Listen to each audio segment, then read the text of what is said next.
Time to get started. Let's go ahead and pray, and then we will begin our discourse into chapter 2, part 12.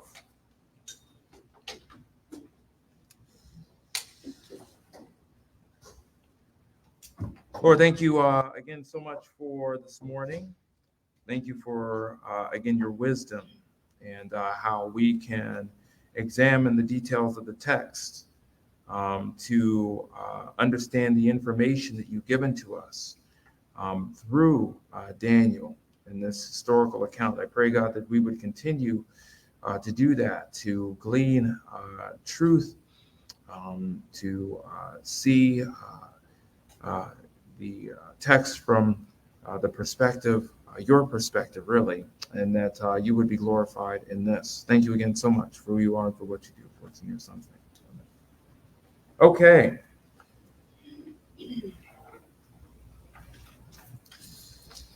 Let us start by reviewing where we are, where we've been, and we are actually going to finish the chapter this morning, which is good. Let's go ahead and talk about what we reviewed the previous week. We've been going through Nebuchadnezzar's dream and discussing what I believe are the kingdoms that are discussed within the dream that Nebuchadnezzar is receiving from Daniel, the explanation of them.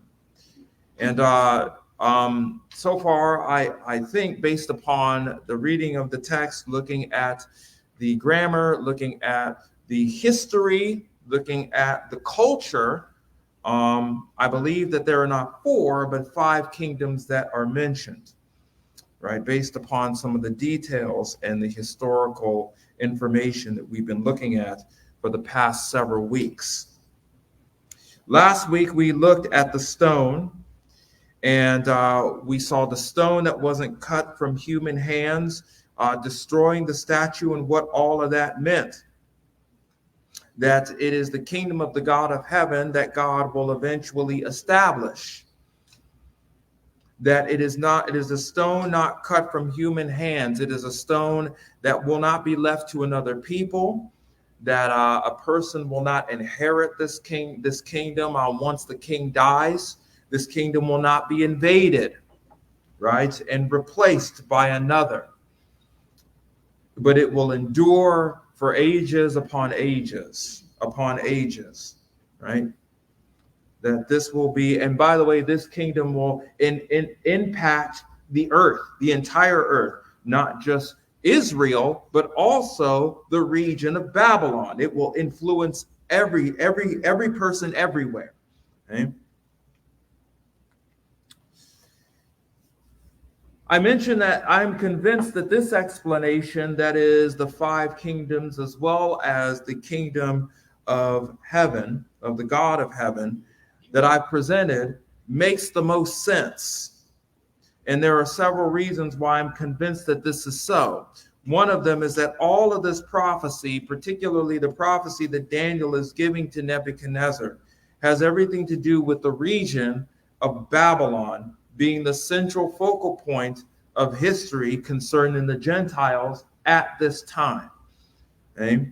They are the big kingdom on the block, right? And Daniel is giving this to Nebuchadnezzar, right? Concerning this focal point of history. This prophecy Daniel gave, again, was in the native language of the people of Babylon. This was in Aramaic. Daniel spoke Aramaic to Nebuchadnezzar. He also wrote this in Aramaic.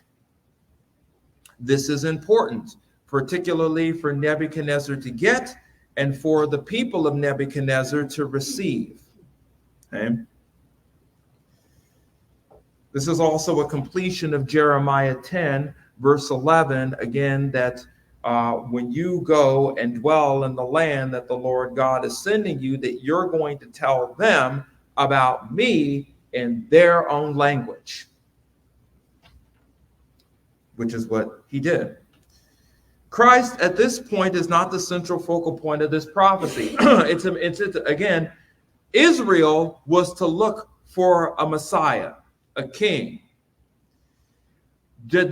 Babylon would have no clue what a Christ is or a Messiah is. They would have no clue, right? They know that a king would reign in this kingdom, but they would have no idea what they would have no reference of this. So Christ is not even mentioned explicitly in this passage, although the kingdom that he will be associated with is mentioned. Okay? And the reason is because this impacts this region. This prophecy concerns the influence and power of these kingdoms in relation to Babylon, right? These kingdoms obviously expanded and had much real estate, but Babylon was one of those regions, and one of those important regions, as it was the central place for commerce and trade and all goods being transported back and forth. Again, the Euphrates River was very significant at this time. By the way, this is also mentioned in Revelation as well, that the city of Babylon will again be a central hub for all of this. If the empire did not conquer Babylon, the prophecy doesn't apply to them. That is, for example, Rome. Okay. We also mentioned other kingdoms as well, the Ottoman Empire, the Islamic Empire. We even threw the UN in there for good measure, right? All of these particular organizations and empires were created or built after the economy of law. We'll talk about that in a second. This prophecy in chapter 2 again concerns Babylonian history and destiny. And this prophecy that Daniel gave to the Babylonian king Nebuchadnezzar was during the administration of law. We are not under that economy. Okay, all of the empires that were built, the Ottoman, the Islamic, UN, even America, which is not an empire. All of these were built under the economy of grace. All of them. If God's central activity of man is the administration of grace, Jew and Gentile together as one new man, God is not working with empires at this time. He's not doing that. His work is with the saints, the body of Christ. It will return to nations when we are gone. But it's not about that now. Therefore, all of the other kingdoms established after this economy are nullified concerning this prophecy. The region of Babylon, again, includes the Tigris and the Euphrates, which is the central focus of commerce and trade for this region. If you want to conquer the Fertile Crescent, you conquer Babylon. Okay? Even the Royal Road is a part of that. Each of these kingdoms had conquered Babylon from the other, except for the fifth kingdom, although I may entertain that one gets conquered as well. And we'll talk about that later.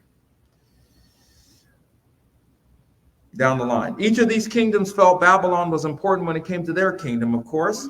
And again, this is important for Babylonian history. Again, that parallels with Israelite history, as we will see, particularly when we get to Daniel 10 in the next 20 years.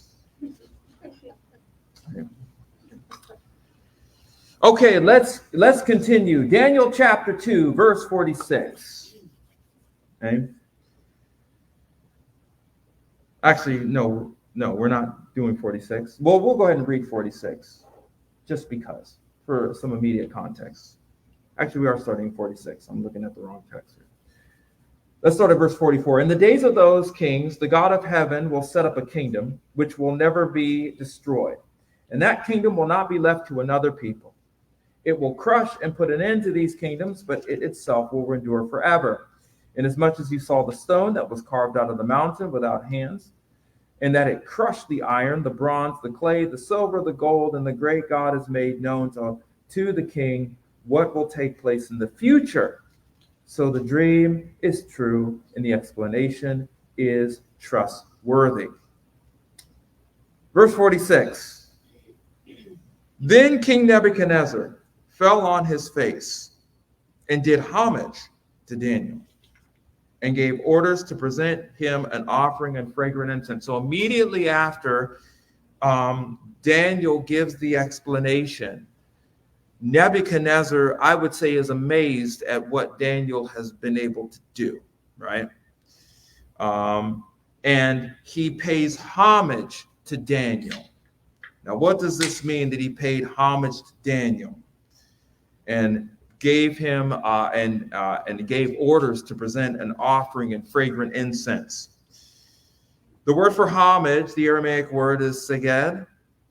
It occurs 12 times in the scriptures, and it only appears in the book of Daniel.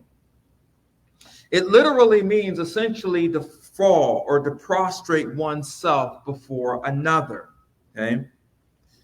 And of course, this applies to human beings and to deities, particularly the God of heaven as well.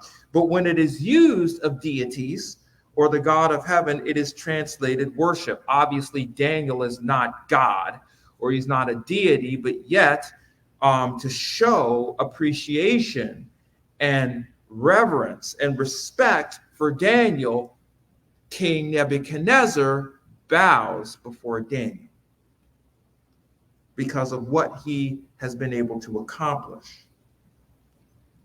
Again, this word is in the pial stem. When this word is used in this context with this stem, with human beings, this underscores homage or honor.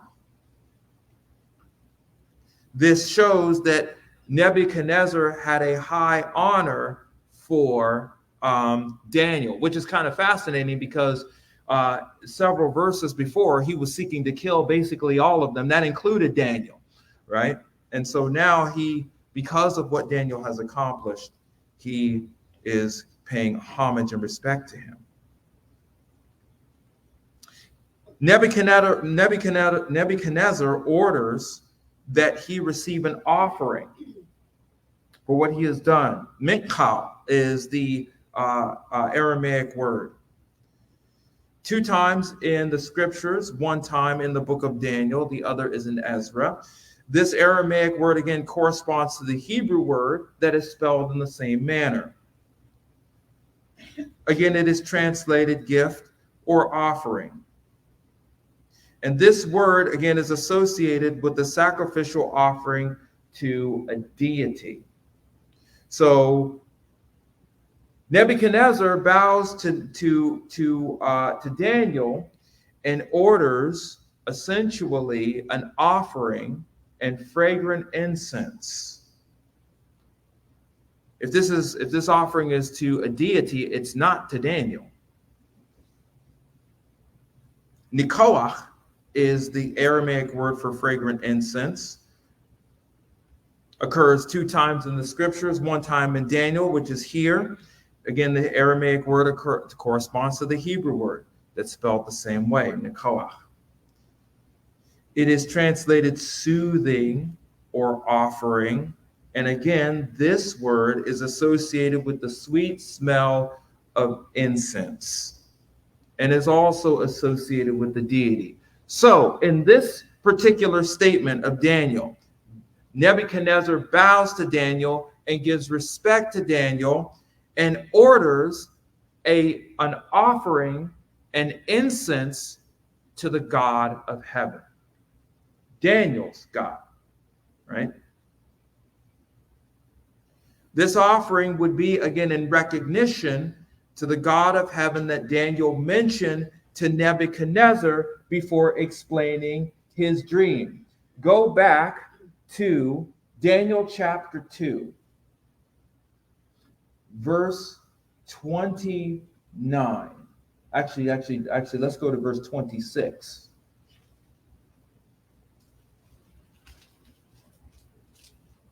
It says, then the king said to Daniel, whose name was Belshazzar, are you able to make known to me the dream which I have seen and its explanation? Daniel answered before the king and said, as for the mystery about which the king has inquired, neither wise men, conjurers, magicians, nor diviners are able to declare it to the king. However, there is a God in heaven who reveals mysteries, and he has made known to King Nebuchadnezzar what will take place in the latter days. This was your dream and visions in your mind while you were on your bed, right? As for you, O king, while you were on your bed, your thoughts turned to what would take place in the future, and he who reveals mysteries has made it known to you what will take place. But as for me, the mystery has not been revealed to me, for any wisdom residing in me more than any other living man, right? But for the purpose of making the explanation known to the king, that you may understand the thoughts of your mind. Wonderful. So Nebuchadnezzar recognizes the God of heaven, that is Daniel's God, and decides to give him an offering, at the same time paying respect to Daniel. Now, the sacrifice was not possibly, we remember this tower, right? This is the Etemenanke. It was more than likely not here that the offering of incense and all that was completed. Okay? Because this tower with the temple on the top was associated with Marduk. Okay? Plus, also, too, the effects of the temple that was taken by Nebuchadnezzar from Babylon, from Jerusalem, from Israel, was brought into that place, right? We saw this in Daniel chapter 1, verses 1 to 2. It writes, the Lord gave Jehoiakim, king of Judah, into his hand, along with some of the vessels of the house of God, that is the temple in Israel, in Jerusalem, and he brought them to the land of Shinar, to the house of his God, and brought the vessels into the treasury of his God. So the effects that were in the temple, all of the things that were taken from the nation of Israel were brought to the Etemenanke. Because again, when you conquer a god, that's where you put the effects, right? That's where you put those things. My God could beat up your God. And to prove that, I'm going to take some of the things from your treasury or your temple and put them in mine, right? That's the idea. So it probably was that it didn't, more than likely wasn't there.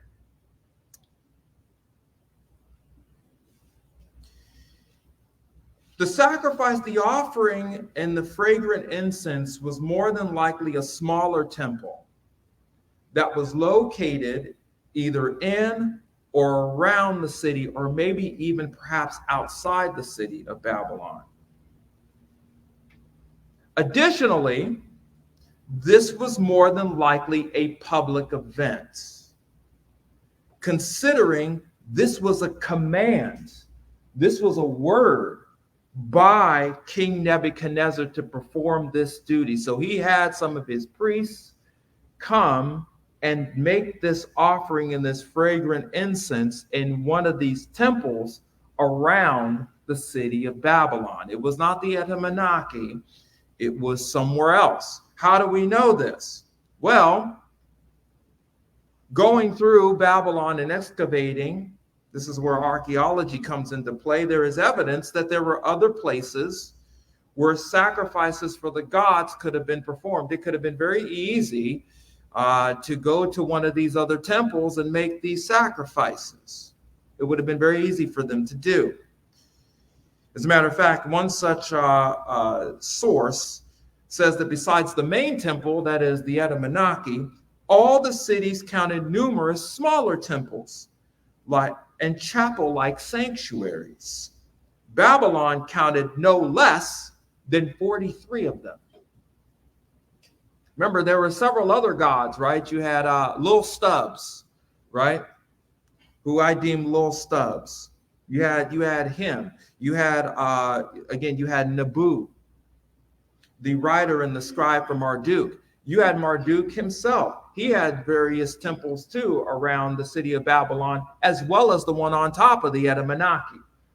Okay? It says these were some sort of secondary dwellings for other divinities, and sometimes members of the main god's family.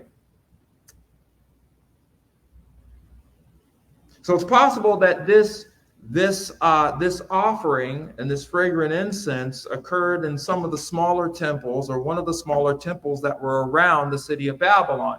And again, this was a public event. to acknowledge the God of Daniel. Verse 47 of chapter 2. The king answered Daniel and said, surely your God is a God of gods and a Lord of kings and a revealer of mysteries, since you have been able to reveal this mystery. This is kind of an interesting phrase here. Let's take a look at a couple of words that are highlighted in this text here. The word surely, this is kind of interesting. It's kashote. This Aramaic word occurs twice in the scriptures and once in Daniel. The word translated means truth, fidelity, or certainty. Now, this is kind of fascinating. He could just say that your God is a God of gods and Lord of kings. He could just say that, right? But instead, he heightens this, right? This noun, that is surely, constructed with the preposition, the Aramaic preposition min, elongates or emphasizes. So it's like Nebuchadnezzar saying, well, in accordance to it being truly, like he's emphasizing this. He could just say, well, your God is the God of gods, and that's cool, right? But in accordance with the truth, truly, your God is a God of gods, a revealer of mysteries. It's kind of a weird way to talk, but I guess he's letting Daniel know that this God truly does perform what you say he does, right? The phrase God of gods, this is kind of fascinating to me. There is a specific point to address here concerning Nebuchadnezzar's phrase. Nebuchadnezzar believes that Daniel's God is the highest God among the gods in Babylon. Because remember, the magicians, the conjurers, the witches, right? They couldn't solve this, right? They couldn't solve this. It's obvious that the conjurers and the magicians and the witches' gods are dumb when it comes to revealing the dreams, right? But your God isn't, Daniel. Your God is the God among those. This shows, though, that Nebuchadnezzar still isn't convinced, though, that Daniel's God is the only God. He's not convinced of that yet, okay? Because Marduk is still the top G, okay? But he possibly is higher than Nebo, possibly. You know, little Stubbs, yeah, he's definitely over him.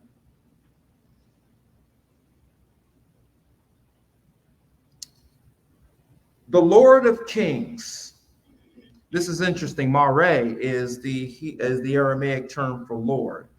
Occurs 6 times in the scriptures. It only occurs in the book of Daniel, Mare. Okay. It's definitely translated Lord. And this word is used of men, okay, as a designator of respect. And it is also used of God as well. Okay. This word Lord of Kings or Lord can also be translated as master as well. So he is the master of kings.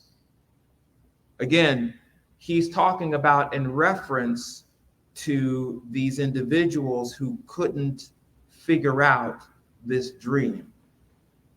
Okay. The conjurers, the magicians, the sorcerers, the witches, all of those. Okay.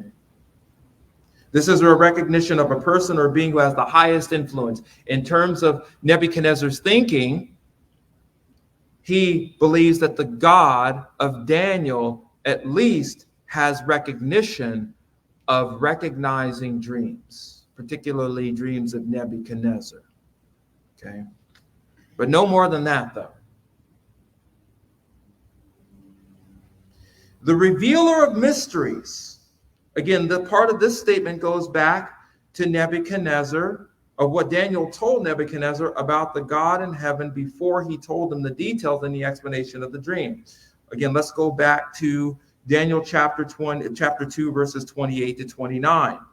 Again, however, there is a God in heaven who reveals mysteries, and he has made known to King Nebuchadnezzar what will take place in the latter days. This was your dream and the visions in your mind while you were on your bed. As for you, O king, while you were on your bed, your thoughts turned to what would take place in the future, and he who reveals mysteries has made known to you what will take place. It's obvious that Nebuchadnezzar acknowledges this, right?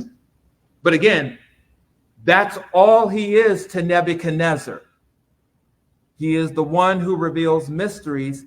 He's not the Lord of the world or the land. He's not that, at least not yet. Okay?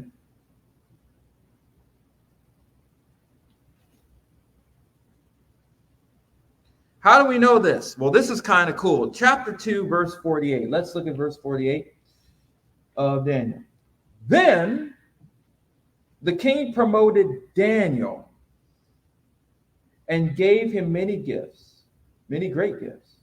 And he made him ruler over the whole province of Babylon and chief prefect over all the wise men of Babylon. Interesting move here. Okay.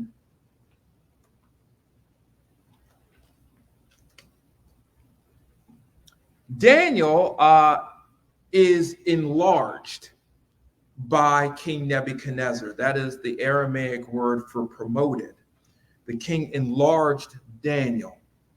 He enlarged his influence and his power, and gave him many great gifts, and made him a ruler over the whole province of Babylon and chief prefect.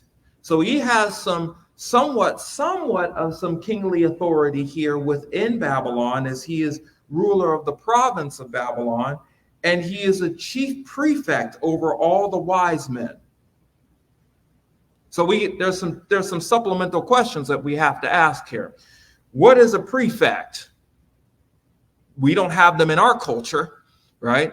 What is a prefect, and what does a prefect do? We will actually come back to this when we get to chapter 3, because they're mentioned among the individuals that are named in front of the graven image, right? The golden image. So what does a prefect do? Or what is a prefect? The Aramaic word for prefect is sigan. This Aramaic word occurs 5 times in the scriptures. It only occurs in the book of Daniel, so the rest of them are in chapter 3.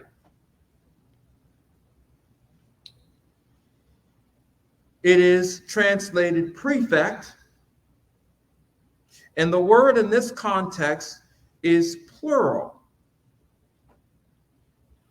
So he is a prefect among them. There's more than one. This word underscores that Daniel essentially is the overseer or the master of the wise men of Babylon. Hey, check this out. This is kind of cool. Okay? So do you remember our categories way back when we introduced the sorcerers and the magicians and the conjurers, the witches, and each of their respective responsibilities? The sorcerer were the wise men that would cast spells. They would cast spells. They would read omens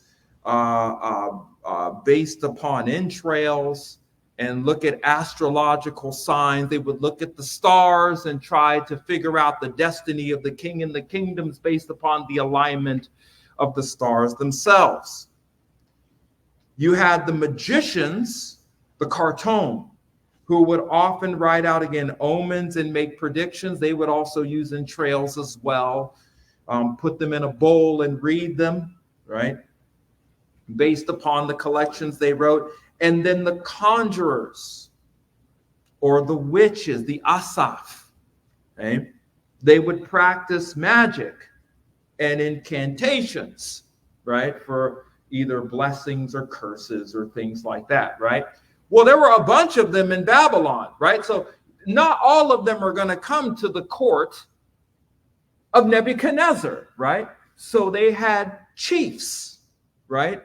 They would converge amongst themselves, and then the chiefs would go to King Nebuchadnezzar, right, and say, well, this particular sign says this, or this particular omen reads this, right? The chief conjurers would come together amongst themselves and then go to Nebuchadnezzar, right? Nebuchadnezzar would give them something to interpret. They would go and check with their councils and consorts and then come back as chief conjurers and present what they found for Nebuchadnezzar. Well, Daniel is the chief of all of them. He has been made the chief of the prefects. So the prefect sorcerer, the prefect magician, the prefect conjurer now have to answer to Daniel now. Okay? Because remember, his God is the God of the revealer of mysteries. That's the part that God plays in Nebuchadnezzar's mind in Babylon, right? So you're the captain of this ship now, right? It's a pretty amazing move. Remember, wise men represent not only their abilities, but the God who grants them these abilities. These men are not conjurers in and of themselves, but they have been granted these powers by the gods that they serve. Since it is the God of heaven, that is the revealer of mysteries, that has revealed this to Daniel, this shows that in the revealing area, that Daniel's God is reliable. Okay? Therefore, to appease Daniel's God, since Daniel's God is the God of gods, with the exception of Marduk, he does not, in Nebuchadnezzar's mind, he doesn't have that spot. Nebuchadnezzar elevates him as the overseer of all wise men in Babylon. This means that when a matter is similar to this concerns the king, all the prophecies, all the requests, all the explanations of those prophecies, of those dreams, of those visions, of those entrails that they read, of those astrological signs, they have to go through Daniel before they get to Nebuchadnezzar. They have to go through him. So if they're not true, they don't get a pass. Okay?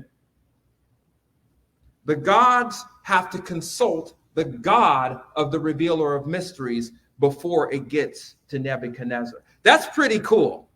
Okay? That's pretty neat. Again, it demonstrates that Daniel's God is reliable. Verse 49.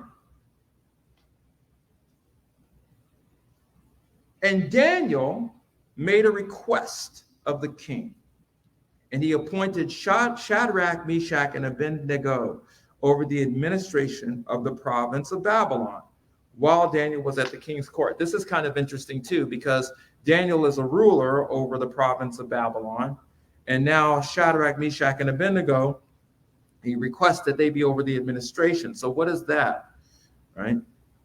It says, Daniel sought the request of Nebuchadnezzar and ordained and appointed Shadrach, Meshach, and Abednego over the administration of the province of Babylon, while Daniel was a direct attendant of Babylon's court. He's now a part of the royal court now. Okay? He's almost, you could say that he's Nebuchadnezzar's trusted advisor, one of his trusted advisors now, Daniel.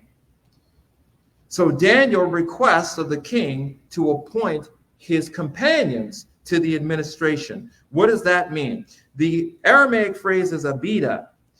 It occurs 6 times in the scriptures, 2 times in the book of Daniel.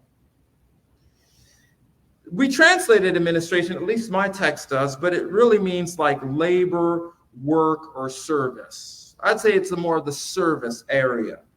Okay, they've been, Daniel requested Nebuchadnezzar to be part of the service of Babylon. Well, this word underscores the influence over the province. So they're given some influence as well. We'll talk about this in a second. The word for province, the Aramaic word is Medina. 11 times, we've already seen this word. 11 times it occurs in the Hebrew scriptures.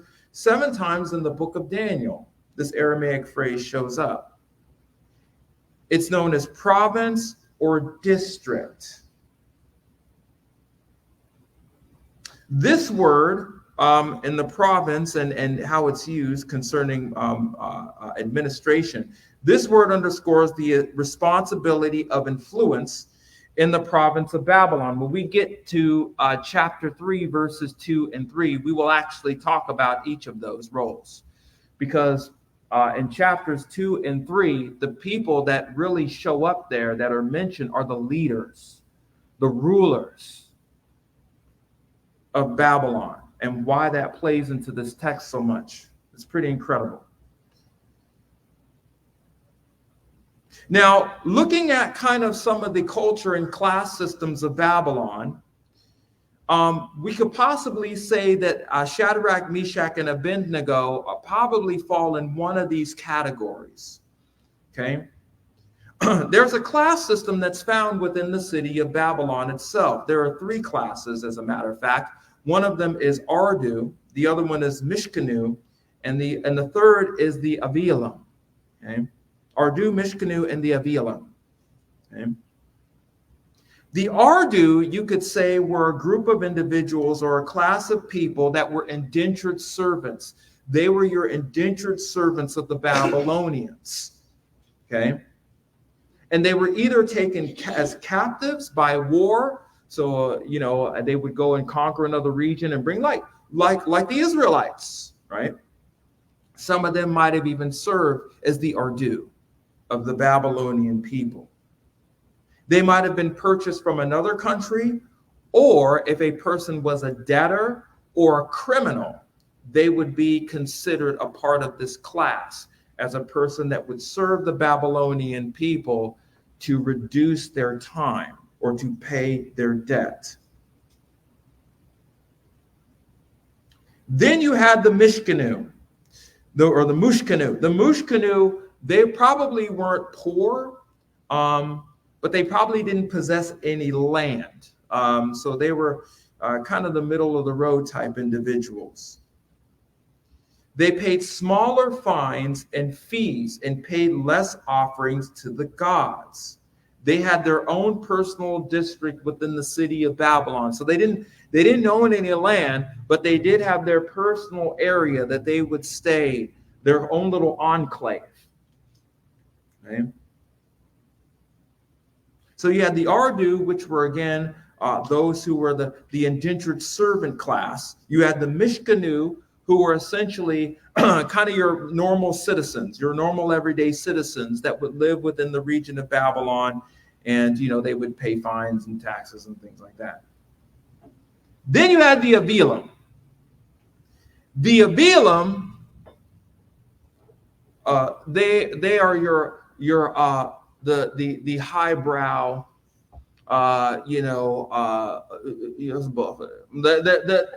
that's kind of they were the class of people that were the high class influence within Babylon. Okay, they had the highest privilege, They also had great responsibilities. However, they faced harsher punishments for breaking the law. So they had great influence, great power, right? But they faced harsher penalties and punishments. Now think about that in terms of chapter 3 with Shadrach, Meshach, and Abednego with the fiery furnace. I'm tipping my hat for chapter 3. All of these individuals there are rulers. And the harsh punishment of not bowing to the chocolate bunny is to face the flames. Okay? So I would submit to you that Shadrach, Meshach, and Abednego are part of the Avilam. They are not part of the Mishkanu. They are not part of the Ardu. They are given high authority. They are part of the high class of Babylon. Okay?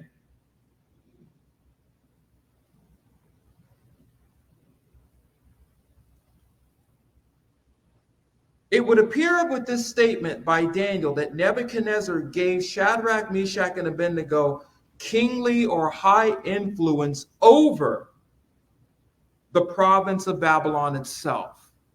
They're not part of the king's court, but they have real influence within Babylon. Okay?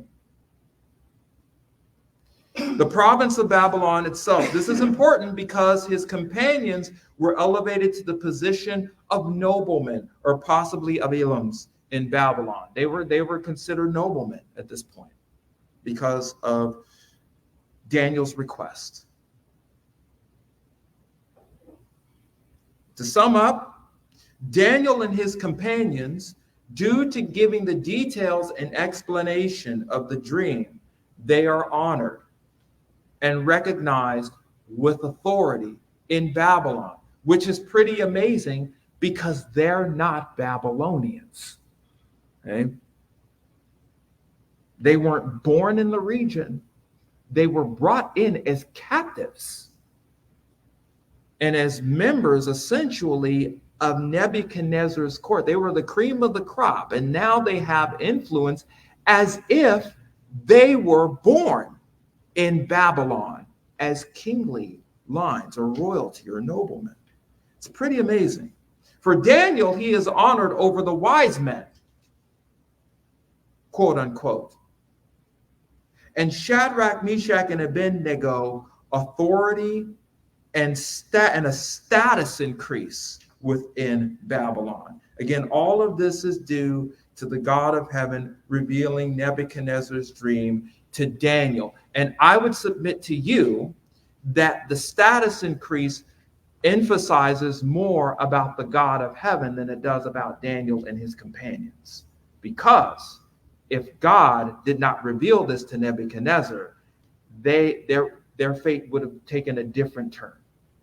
So this is not about necessarily Daniel and his companions, than it is about the God of heaven who reveals mysteries, the true God who does this.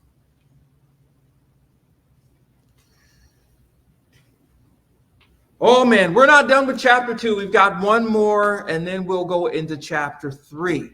Okay, we've got one more thing I want to cover. So let's go ahead and pray, and then we will close out this hour. What a chapter! So many details here, so many things that we were able to glean from this. And that the end result is that it shows that you indeed are a God who reveals mysteries. I thank you, Lord, that you are the true God. You are the true God, that there is no other God besides you, and that you laid out basically the history of Gentiles and Babylon to Nebuchadnezzar. And it shows again that you are the God who reveals all things.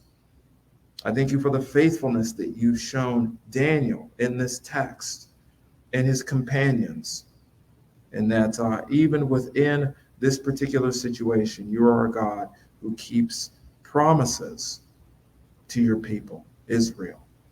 We thank you so much for it's in your son's name. Amen.